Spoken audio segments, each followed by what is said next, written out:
Aller au lit avec ses propres enfants ou ses propres parents, un acte qui semble se faire de l'espace dans la société actuelle depuis un certain temps, avec pour exemple le quinquagénaire qui aurait fait l'enfant avec sa propre fille et passerait le temps à avoir des rapports contre nature avec son propre petit-fils et sa petite-fille au quartier Fulane dans l'arrondissement de Yaoundé 3e. C'est triste, c'est calamiteux ce sujet que tu apportes aujourd'hui. C'est un individu qui s'est empêtré dans des confréries mystiques nocives.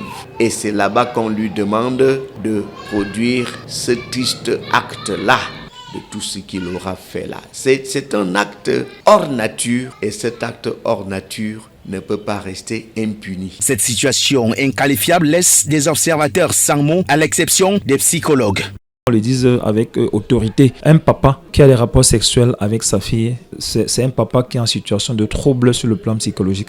Et il est en situation de trouble. Il y a des défaillances sur le plan mental, des défaillances sur le plan social, des défaillances sur le plan de sa projection. Parce que nullement, ce qui est sûr, c'est tout à fait normal que le parent regarde sa fille avec admiration, mais pas avec désir. Un désir diabolique qui conduit à des conséquences fâcheuses.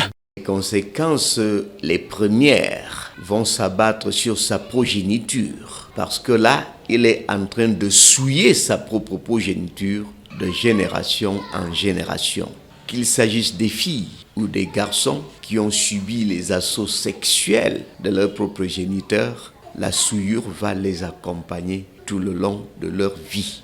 Il s'agit d'une souillure mentale, spirituelle, qui aura un impact sur leur psychologie et qui va désagréger même leur propre biologisme, leur propre physique, leur propre corps. Même si pour une certaine mesure, la tradition peut avoir quelques brins d'éléments de purification pour les pauvres innocents.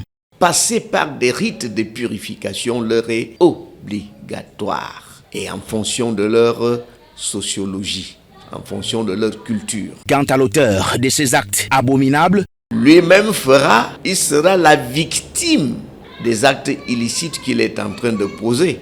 La nature est juste, la nature prend son temps, mais la nature nous rétribue selon que nous avons fait soit le mal, soit le bien. Les maîtres de sa propre confrérie lui demanderont un peu plus et il adviendra un moment où on lui demandera ce qu'il ne pourra pas faire et il sera la victime qui viendra se poser au-dessus.